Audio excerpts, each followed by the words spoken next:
Welcome everybody from my side as well. I'm really glad to see so many people here. And it's my pleasure to introduce our first speaker, Jan Westerhoff from the University of Oxford, who will give a talk entitled Subjectless Solipsism in Indian Yogachara.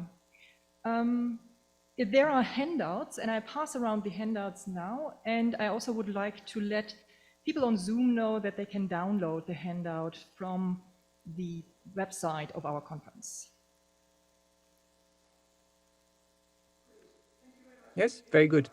Well, thank you all. First of all, thank you to the organizers for organizing this event and for indeed inviting me to join it. I'm sorry that the airline strikes made it impossible for me to join you in person, but I hope this is somewhat of an adequate substitute.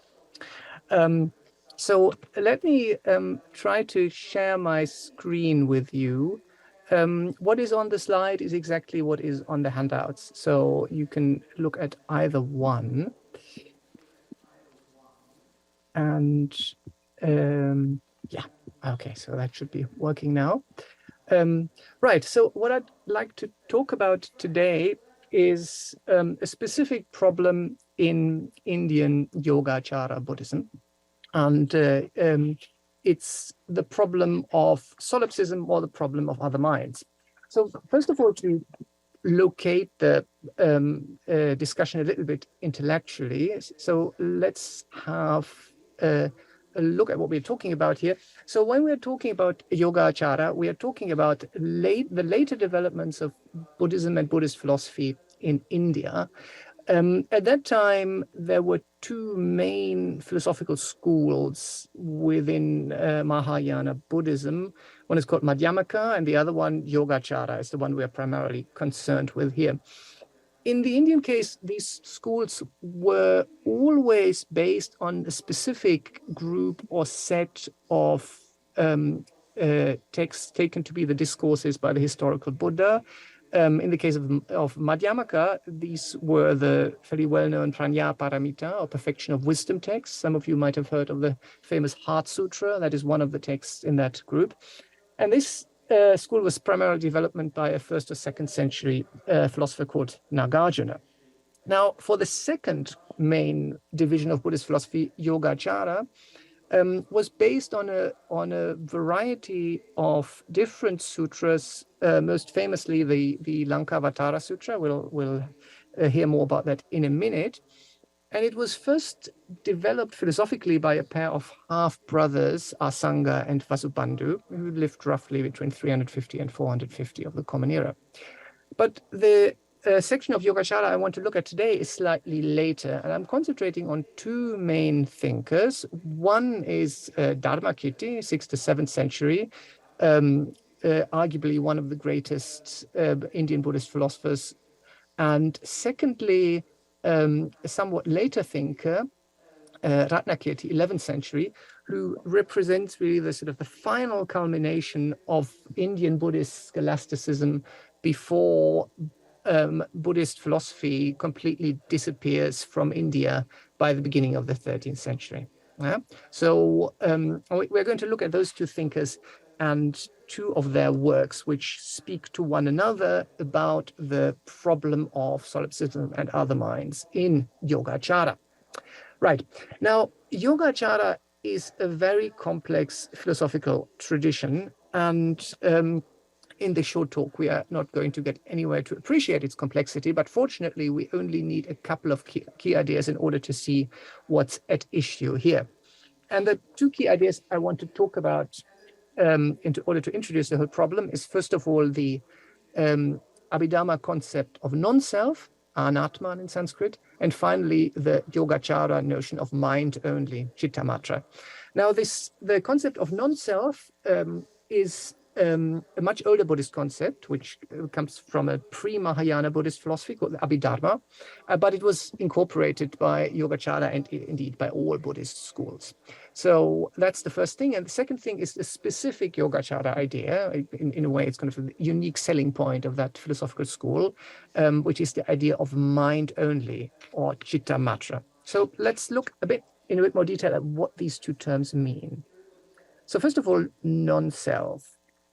Now, you might all know that the historical Buddha, described human existence in terms of three fundamental marks, of three fundamental characteristics, the famous three seals. First of all, existence is existentially unsatisfactory. Dukkha, sometimes dukkha is also translated as suffering, but it's the concept of dukkha is much wider than the physical and mental suffering. The second main characteristic of impermanence is, the second main characteristic of the world is impermanence, anicca, so nothing lasts forever, everything changes. And thirdly, the notion of anatman, or non-self, that we are concerned with here. So this notion of anatman is what sets apart the Buddhist philosophers from more or less all of their other Indian rivals, who all believed in a substantially real self or soul, an atman. And the way the Buddhists developed an alternative conception of this is by describing this reductionist understanding of persons, according to which the human being or the person consists of psychological elements and physical elements of the human body and specific psychological and mental states, and they form a sort of complex causal interlinking entity which qualifies as the person. Now, the important point to get here is that the Buddhists were mereological nihilists. So they believed that when you have a part identity, the parts may be ultimately real, but the whole isn't. The whole is mainly a sort of a superimposition in thought on the ultimately real parts. And that, of course, applied to this reductionist understanding of person, implies that there's no substantial self, because the parts are all there. So there's the body and then all the different human, mental, psychological states, and they form a whole, but the whole isn't ultimately real. Yeah, so the whole is merely a mental label on some other things, and that is in a core the early Buddhist idea of anatman, and that would be quite important to keep that in mind as we go along. The second is the Yogācāra signature doctrine of mind only. So here's one canonical formulation in one of the foundational sutras of Yogācāra, which says that this triple world, so triple world is a Buddhist term for the entire cosmos, this triple world is my own mind only, free from a substantial self or anything belonging to such a substantial self. Now, the Buddhist sutras are usually very good in making these kinds of philosophical assertions, but they don't usually spend a lot of time in arguing for them. So this philosophical development of this idea is then left to specific philosophical treatises. And within the Yogācāra school, a variety of different arguments were developed in order to philosophically support this idea of mind only. And we are not able to look at many, or indeed more than one of these arguments for mind only today, but I'll focus on one which I think is particularly interesting, also from a systematic perspective. And it's also the argument that the authors of the two texts that we are going to talk about today, Dharmakirti and Ratnakirti, specifically refer to when introducing the whole problem. And this is the famous constant co-cognition argument by Dharmakirti. Now, let me give you somewhat simplified, but I hope still useful version of this argument. And it rests on two premises. The first premise is that two objects that are constantly co-cognized are identical. And the second premise is that any entity and the cognition of that entity are constantly co-cognized, right? So if both of those premises hold, then we get the conclusion that any entity and the cognition of that entity are identical, right? So everything is fundamentally a cognition. There are no non-mental external things. Yeah? Now, there is a lot one can say about this argument, and I'm going to say a little bit about it, but I'm not going to go into that much detail because that's not the focus of our discussion today, but rather part of the background. Nevertheless, let us have a brief look at the two premises and what you would need to do in order to develop them further. Now, it seems to be the case that even though ancient Indian thinkers didn't really have much of an interest in modality, premise one needs to be understood as having a modal force. Because we can't just simply here be referring to two things that happen to exist together as a matter of fact. Yeah? For we can perfectly still imagine, we can perfectly well imagine these things to be separated for contingent reasons, while being still distinct, right? So imagine two sides of a coin, they're always joined, but you can imagine splitting the coin somehow in the middle, that the two coins are always, as a matter of fact, conjoined, doesn't mean they're the same thing. So you have to have some sort of modal force here. It's not that one is never without the other, but one could not be without the other. Yeah? So that's something to take into account for the first premise. Second premise is actually the premise we might be more concerned about, because we might ask ourselves, is it really the case that when we cognize something, say a blue disk, we cognize both the disk and the cognition of the disk? Are we not simply just cognizing the disk? Right. Well, if we try to answer that question, we open the door here to a labyrinth of philosophical complexity, which is the Buddhist notion of reflexive awareness, or svasamvedana. Yeah? And this is the idea, it's very important in Dharmakirti's philosophy, but also in other thinkers, that a given instance of conscious awareness of anything is not only directed towards the object, but also simultaneously directed at itself. Yeah. So note that the idea here is not that when I see a blue disk, I also entertain the thought, I'm now seeing a blue disk, like a sort of kind of mental auto commentary. Yeah.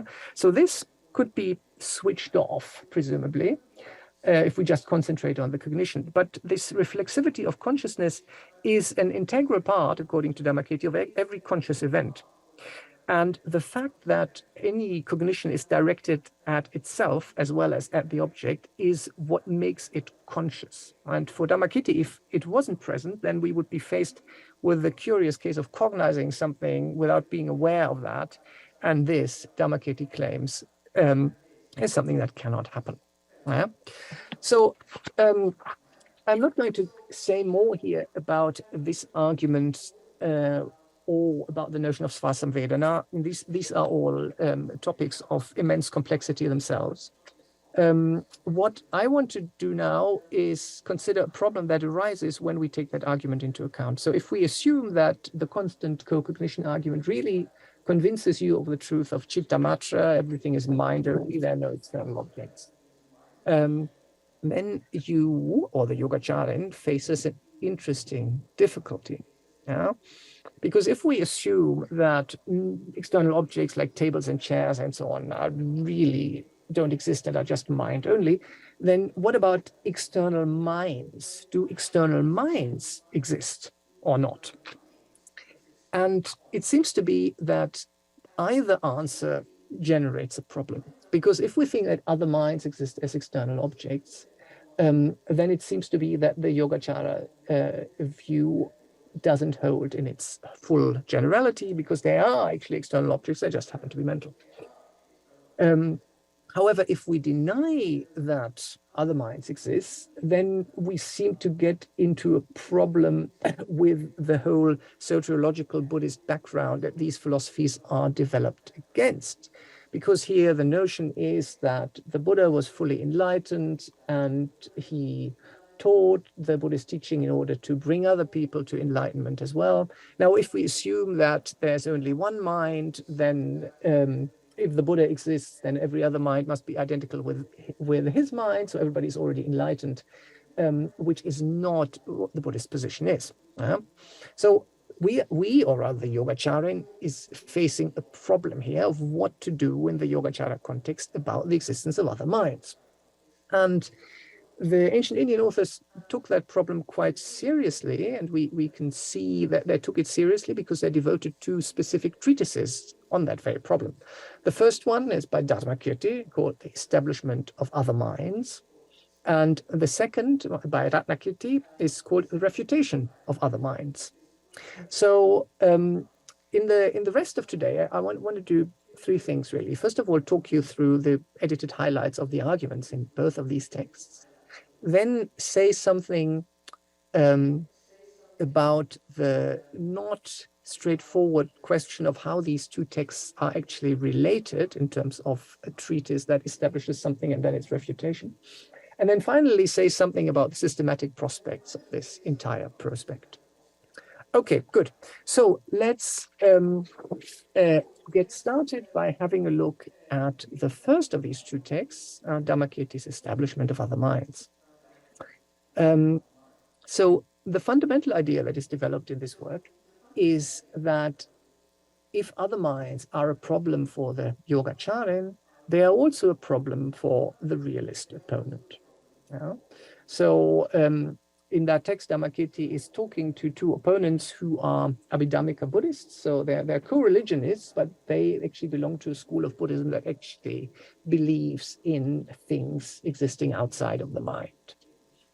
And Dharmakirti argues, actually at the very beginning of the treatise, that both the realists, we might want to call them that, and the Yogācāra need to rely on a form of an argument from analogy in order to establish other minds.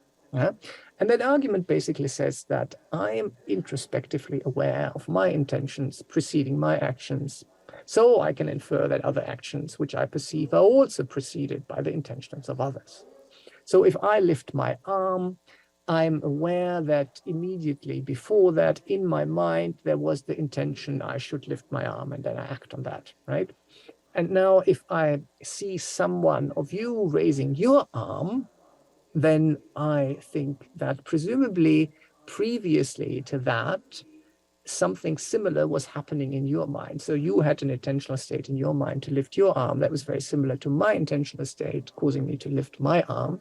And for that reason, I think that you have minds more or less in the same way as I do. Well, it's a very common argument within philosophy to establish the existence of other minds. Yeah? And now Dharmakirti says, look, surely the realist also doesn't have any magic insight or direct access to other people's minds. So they too have to argue that other minds exist simply by using this argument from analogy.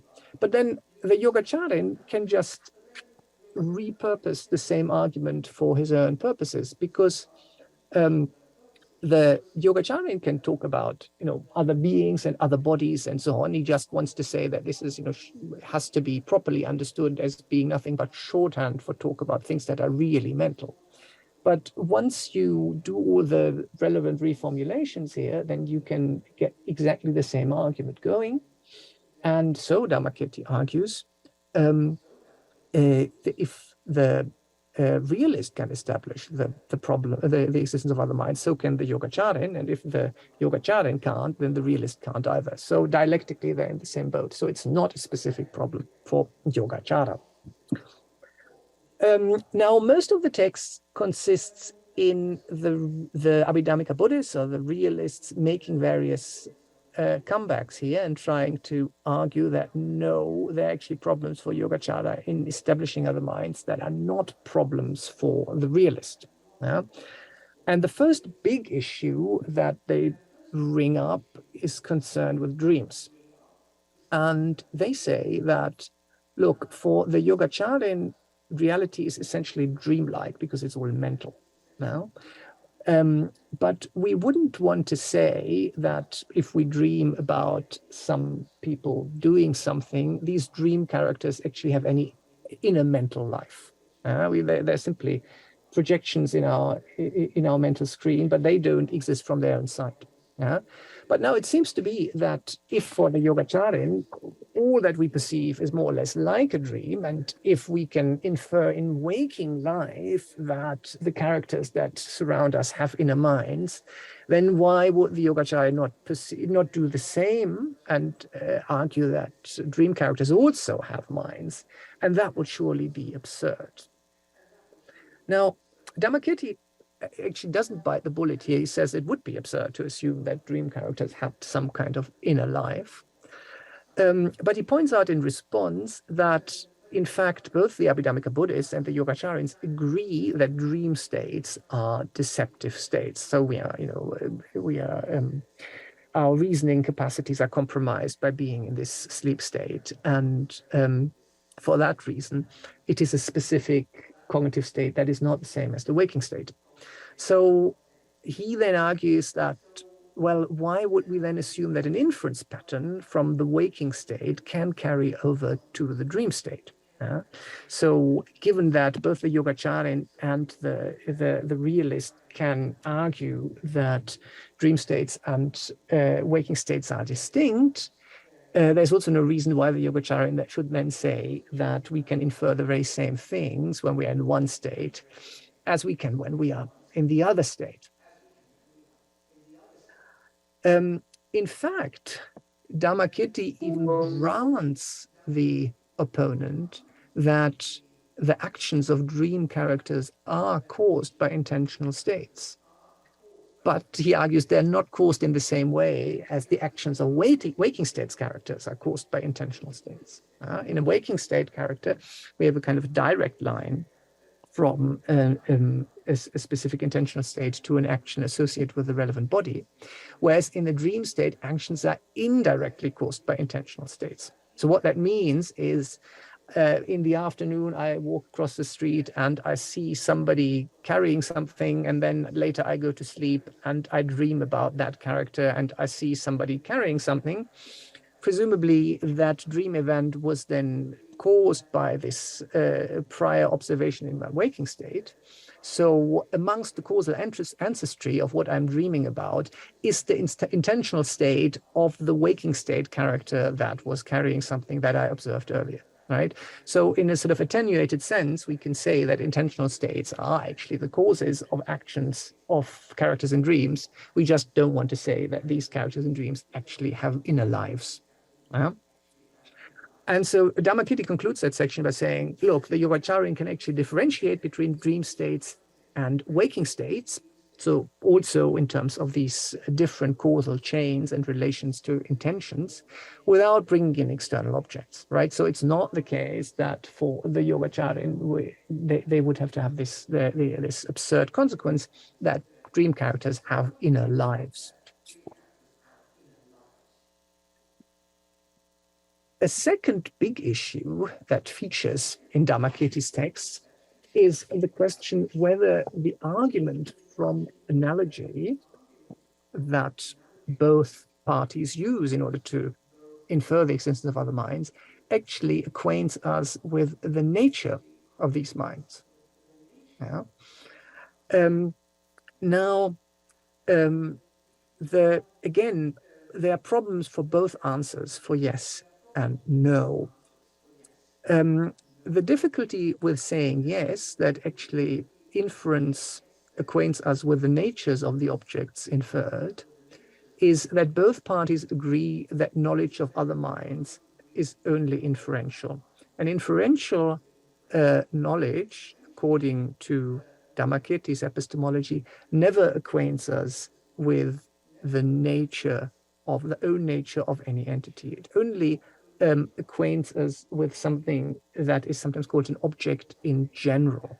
So to explain that a little bit, so suppose you see smoke on a sort of distant mountain, and then you infer, okay, so there must be a fire on that mountain. The fire that you are acquainted with by inference is not the specific fire that is up there, but a sort of a generic image. And you can infer some of its properties, but not others. In particular, you can't infer the own nature of that specific fire that's causing the smoke. For example, you don't know whether it has blue or red flames, and whether it's a wooden fire, or whether it's a coal fire or peat fire, and so on and so on. So according to Dharmakirti's theory, which is not actually controversial in the context of this argument, inferential knowledge only acquaints us with the general image. So if our knowledge of other minds is inferential, we can't be acquainted with the nature of other minds. But then on the other hand, the question arises, how are other minds then known, right? Because it seems to be that if we never get to the core, the own nature of another mind, then we don't seem to be really having cognitive access to that. Now, Dharmakirti's response here is that knowledge of the nature of some entity is not necessary for successful interaction with it. So in order to be pragmatically successful in dealing with an entity, all you need to know is what it does. You don't need to know what it is. And he even goes one step further and says that representations of other mental states are representations only metaphorically speaking. The Sanskrit term he uses here is upachara,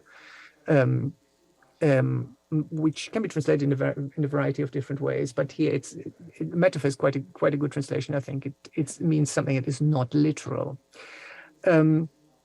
The reason for that, according to Dharmakirti, is that the mental states of others have no fundamental ontological status, and hence there is no real representation when we perceive the mental states of others.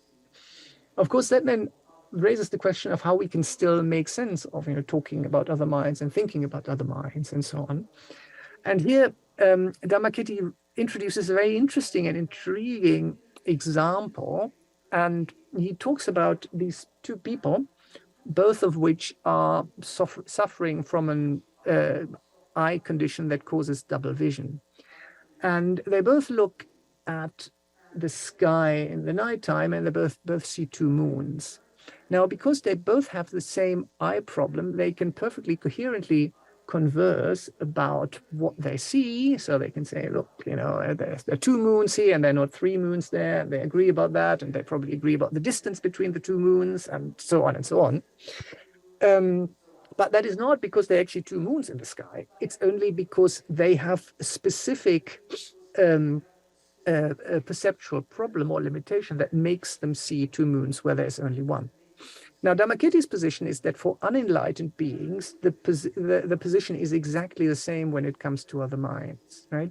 So because we conceptualize the world into external and internal objects, into subjects and objects, into mental stuff and material stuff, all of these conceptual distinctions are, of course, erroneous from the Yogācāra perspective. And without basis, because we all make the same mistake, therefore we can have this kind of conversation about other minds and other peoples and external objects and so on. But that doesn't mean that these things have any kind of ontological status. They are mainly a manifestation of a shared problem that we all have, namely to conceptualize the world in a mistaken way, but in a mistaken way that is similar enough to all of us so we can coherently converse with one another, as the two people suffering from double vision discussing the presence of two moons in the sky. Okay, so at this stage in the dialectical development, I want to leave Dharmakirti's text and move on to the second text, and that is Ratnakirti's refutation of other minds. So we are moving fast forward here from 6th, 7th century Common Era to the 11th century. Now the treatise of Ratnakirti is fairly dense and contains a large number of arguments, many of which are only very briefly indicated. So I'm not going to be able to go through this step by step, but I'll talk you through some edited highlights or main points. Three of the main things that Ratnakirti does in this work is, first of all, to argue that the argument from analogy that Dharmakirti has introduced is problematic as a way for establishing the nature of the existence of other minds. Then he also describes how assuming the existence of other minds leads to other difficulties, and then finally gives some reasons undermining additional reasons in favor of other minds. So let's start by looking at the difficulty he sees with the argument from analogy. Well, so Ratnakirti begins his treatise by saying, look, the argument from analogy when you infer other minds is really like the smoke fire inference, right? So instead of saying, I see smoke on that distant mountain, so there must be a fire here, there must be a fire over there. In the same way, you say, oh, I see this person carrying out an action, therefore there must be an intention behind that I cannot observe. Well, however, the difficulty and the difference between the two cases is that in the smoke-fire argument, we rely on an observed absence-presence pattern in order to support the entailment, right? So we've seen a lot of cases in the past where fire and smoke went together, but we've never seen cases where there is smoke but no fire causing it. Yeah? And because we have this kind of absence-presence pattern established, we can then utilize that in cases where we only see the smoke in order to infer the presence of the fire. But in the case of other minds, we don't have such an absence-presence pattern observed because other minds are never observed.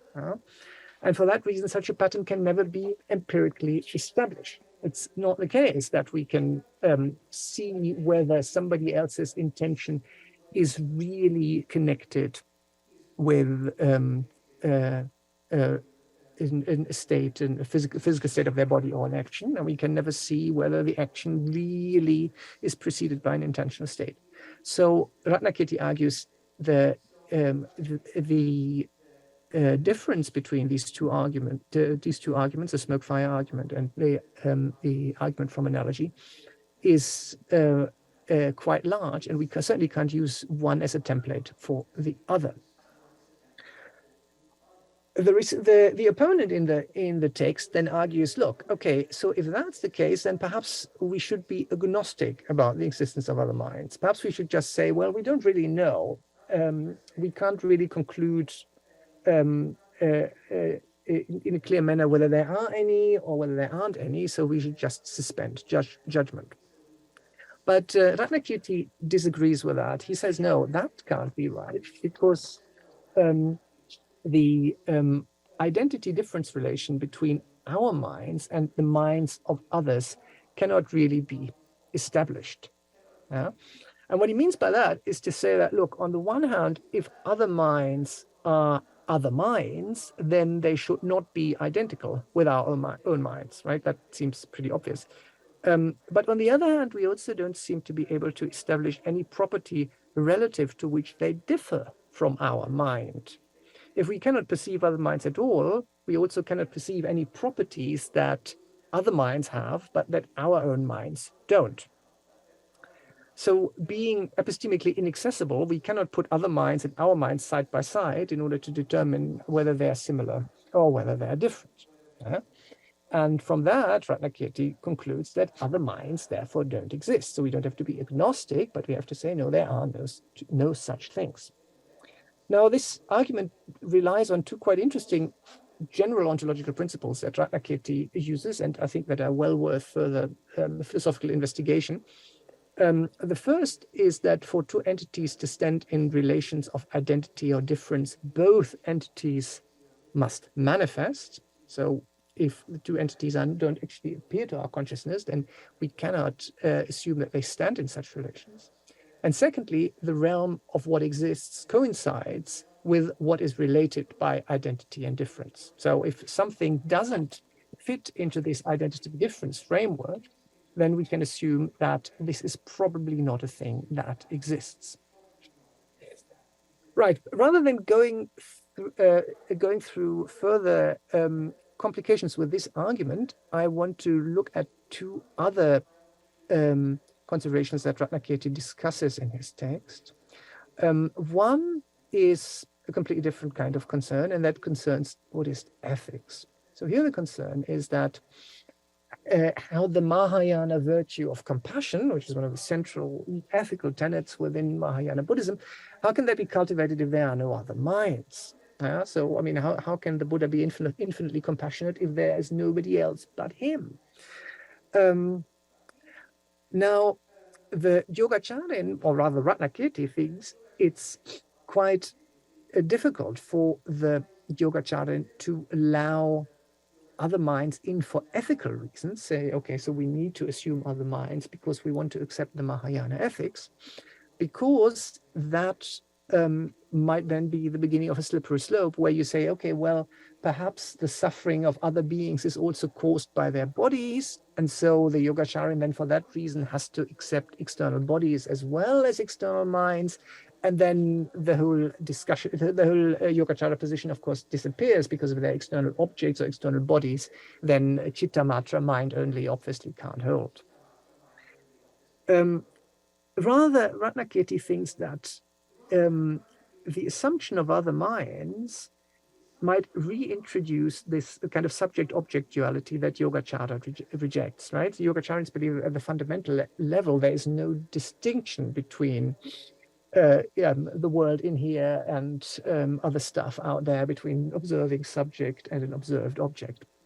And trying to assume that they are the minds, of course, is the first step into reintroducing that. So Ratnakirti thinks that the Yogacaran really needs to resist that. A final point of Ratnakirti that I want to look at today is the question whether Ratnakirti's whole argument is not just a performative contradiction, right? So if there are no other minds, then who is supposed to be convinced by Ratnakirti's treatise, right? It's like if you are writing a book in defense of solipsism, who are you writing for, right? Presumably just yourself. So Ratnakirti then takes this on the chin and says, look, well, obviously, in the context of everyday interaction, we can refer to other minds, right? So when I go to the butcher's and buy a pound of meat, I can, refer to the butcher and refer to other people and refer to things that assume that there's mental stuff going on inside their bodies.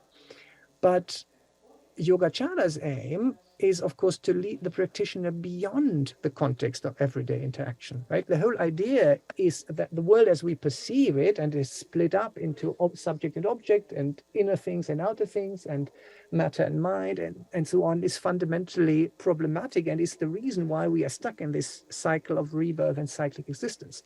So in order to get out of that, we need to get out of that fundamental misunderstanding that there is a subject-object split, which goes together closely with with the assumption of other minds, right? So for that reason, talking about other minds within the context of everyday interaction is fine, but that can't be the end of the matter as the Yogacaran sees it. Right, now let me come to the second thing I wanted to do and to say a little bit about how these two treatises are related. The kind of naive way of trying to understand them, and in fact the way in which it has been understood by some interpreters, is to say, well, Dharmakirti is writing a treatise that is establishing other minds, so it's siddhi, establishments of other minds, and then Ratnakirti refutes Dharmakirti with his dulshana, which is refutation of other minds, and then he establishes solipsism. Now, that interpretation is unsatisfactory for a variety of reasons. The first and quite important one is that Dharmakirti and Ratnakirti belong to the same philosophical school and lineage. So the idea that Ratnakirti would write a treatise in order to refute the founder of his school is already quite weird. And we don't have precedents for that in other examples of Indian Buddhism. So we should be very reluctant to use that as an interpretative possibility, certainly at the outset. Secondly, I think in order to look at the relation between these two treatises, I think it's quite important to be aware that they are actually set up in slightly different dialectical contexts. Dharmakirti is talking to opponents, to these Abhidhamika Buddhists, who believe that Yogācāra cannot account for other minds, right? So it's a dispute, a facet of a dispute between early Buddhism, Abhidhamma, and their realism about external objects, and Yogācāra and their mind-only theory. Whereas when we come to Ratnakirti, so we sort of move 400 years up, the debate with the realists is already over, right? So Ratnakirti only talks to people who take Chitta Matra on board. So he talks to other Yogacārans. So the whole question about external objects that was live there for Dharmakirti is not actually part of the dialectical landscape anymore. Now, Ratnakirti is talking to Yogacharans who believe the argument from analogy could establish other minds as ultimately real, and he wants to refute that. So Ratnakirti's position is, I think, best understood, and also that gives us then some clue of how to relate his treatise to Dharmakirti's treatise. Ratnakirti's position is best understood as spelling out a position of his own teacher, Jnana Mitra. And Jnana Mitra was a very prolific author who wrote texts of extreme complexity, many of which have never been properly edited. So our understanding of this complexity is certainly not as good as it could be today. But in a very abbreviated manner, we could say that Jnana Mitra's position was that the only thing that is ultimately real is the present subjectless moment of consciousness. Remember this notion of impermanence we saw at the very beginning of the talk. This is in later Buddhism interpreted as meaning that everything is momentary and everything only lasts for an atomic moment. And Jnana Mitra's position is that this is the only thing that's ultimately real. Yeah? However, other minds can still be referred to at the conventional level, as we've just seen a minute ago. However, what Ratnakirti wants to point out in his treatise is that reference to other mind is only to be understood as a tool, right? For example, in teaching the Buddhist path to enlightenment. It is not anything that has any further ontological traction. So to that extent, Ratnakirti would not actually be presenting a refutation of Dharmakirti, but a refutation of an erroneous ontological variant of Dharmakirti's view that interpreted Dharmakirti as saying, look, you can use this argument from analogy in order to say something about the ontological status of other minds as fundamentally real. Yeah? And that is something Ratnakirti says you cannot do. Okay, so you will remember that I began this talk by calling it Subjectless Solipsism in Indian Yogācāra. Now, you might wonder by this stage to which extent the label of solipsism is actually quite adequate for the positions that we have been looking here. And in order to say something on that worry, I think it's important to look at the different dialectical possibilities we have in play here. So when we're looking at the reality of self and others, we have four different possibilities. First of all, we can say I exist and other people exist, and then we just have standard issue realism. Or we can say I'm the only reality and everybody else doesn't exist, but is only a figment of my own imagination, and then we get solipsism. Or we can turn the whole thing around and we say I don't exist, but other people are fully real. Now, that is a position that is not very often defended within philosophical arguments. I think one possible example of somebody who holds that position is if you have some kind of simulation theory. So if you think that you are living in a computer simulation, you are a simulated being yourself, and that there are other beings, the programmers, who are really there and real persons, right? So in that case, you would have a case where you are not real or you don't exist, but other people are at one level higher up in the reality, so to speak, right? And then, of course, you have the position that neither exists, that I don't exist or I'm not fully real and other people aren't either, right? Okay, so now it's clear that the Buddhist position is certainly not a form of solipsism in the that assumes that selves are real, I myself are real and other people are not, simply because of the anatta doctrine, the Anatman doctrine, which says that there are no fundamentally real selves. Yeah. So it's not really solipsism in that case. So in that case, you'd rather say, well, it's a form of nihilism about selves or nihilism about persons, right? You say there are no selves and other people aren't real either. So it's a kind of nihilist position. Now, whether you want to call this solipsism or not is therefore to a certain extent a question of your definition of solipsism. If you think that what makes solipsism is the view that other minds are not real, and that's the main thing, then you might want to call it solipsism. If you think that it's essential to solipsism that the self, the one self in the middle of it all exists, then you can't really call it solipsism. Then you'd better call it a form of nihilism about selves, right? But given that the usual discussion of these texts, of Ratnakirti and Dharmakirti and the whole associated discussion, uses the label solipsism. I've used it here too in order to give an indication of what's going on here. But I think it's pretty clear by now that this is, if it's solipsism, it's not solipsism as we know it. Okay, right. Final point I want to make before I finish, say a little bit about the systematic plausibility of Ratnakirti's position. Yeah. So it seems to be clear that the position that we have in front of us here is not subject to the obvious problems of solipsism. For example, that we should be able to manipulate reality as we wish if everything is simply in my mind, or that all ethics is nullified because there are no other beings, so every other being is simply in my mind, so whatever I do to it has no ethical justification, and so on. So all of these things don't apply to the system we have in mind here, are not problems for it. How seriously we take that as a philosophical position from a systematic perspective depends, of course, on how much support we take the non-self view and the arguments for mind only to have, right? And of course, these are, again, endless complexes of philosophical discussion.